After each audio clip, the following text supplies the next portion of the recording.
ghost frequency.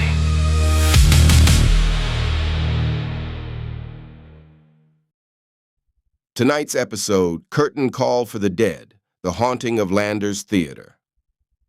I'm your host, Ghost. You're sitting in a darkened theater. The lights have gone down, the curtain hasn't risen yet, and somewhere above you, in the second balcony, something is watching. Welcome to Shadows and Stories. I'm your host. Tonight, we're going inside one of the most haunted buildings in the entire state of Missouri. A place where the ghosts don't just linger in legend. They show up for work. This is the Landers Theater, Springfield, Missouri. And trust me, the living aren't the only ones still performing here. Segment 1, History. Let's set the stage. When the Baldwin Theater burned down in 1909, construction on the Landers Theater was greatly accelerated. The new theater at 311 East Walnut Street opened on September 18, 1909, with a production called Golden Girl. It seated 824 people and held the second largest stage in the entire state of Missouri. The design was ornate, reflecting the influences of Napoleon III's Baroque and Renaissance architecture. The four-story building even featured architectural details that looked like screaming devils, built into the walls. Right from the start, this building was telling you something.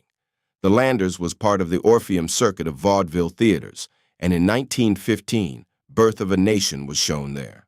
Silent films played regularly between live drama and musical productions. For decades, it entertained the people of Springfield. But in the shadows of all that glamour, tragedy was quietly taking root. Segment 2, The Fire of 1920. December 17, 1920.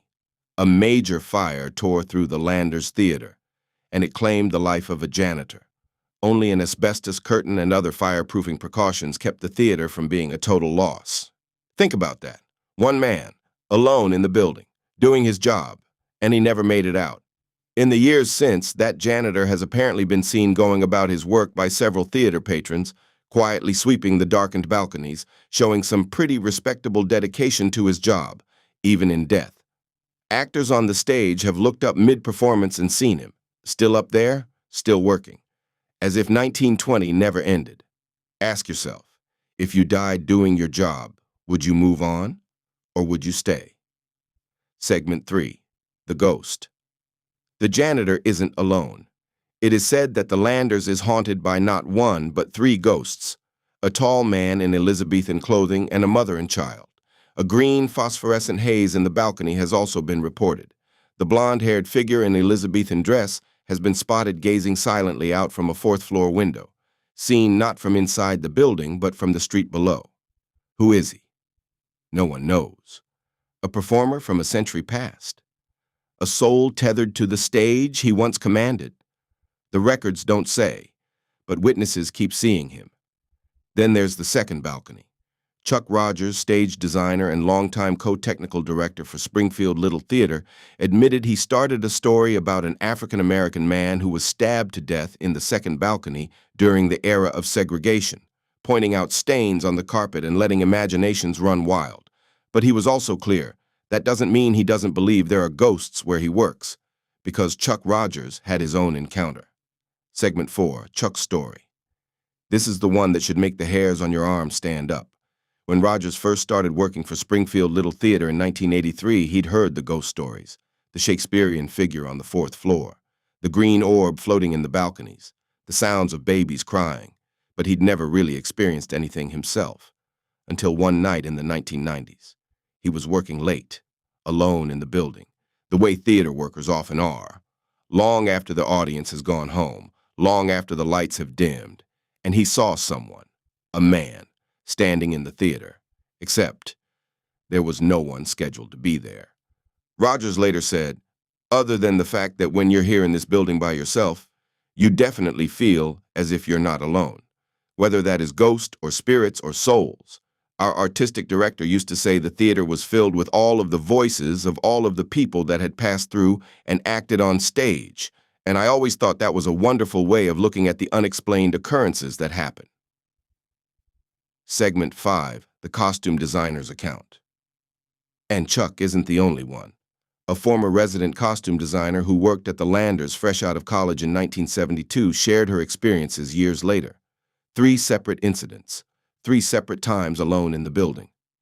She leaned over a water fountain at the back of the house, and a man started talking right next to her. She looked up. No one was there. Another time, alone in the basement, she heard a woman's high heels clicking across the floor above her, accompanied by what sounded like children's feet running alongside. The sounds came from directly above, where the old box office had been, completely boarded up. Missouri haunted houses. A woman. Children. A sealed room. No explanation. No record. Just the sounds of people who shouldn't have been there, doing things that people do. In 1977, the Landers Theater was placed on the National Register of Historic Places. In the 1980s, it underwent major renovations to restore it to its early 1900s elegance. Today, it continues to entertain Southwest Missouri with plays, musicals, ballet, symphony, and more. Bryce Davis. It has 111 years of stories to tell, and some of those stories aren't finished yet.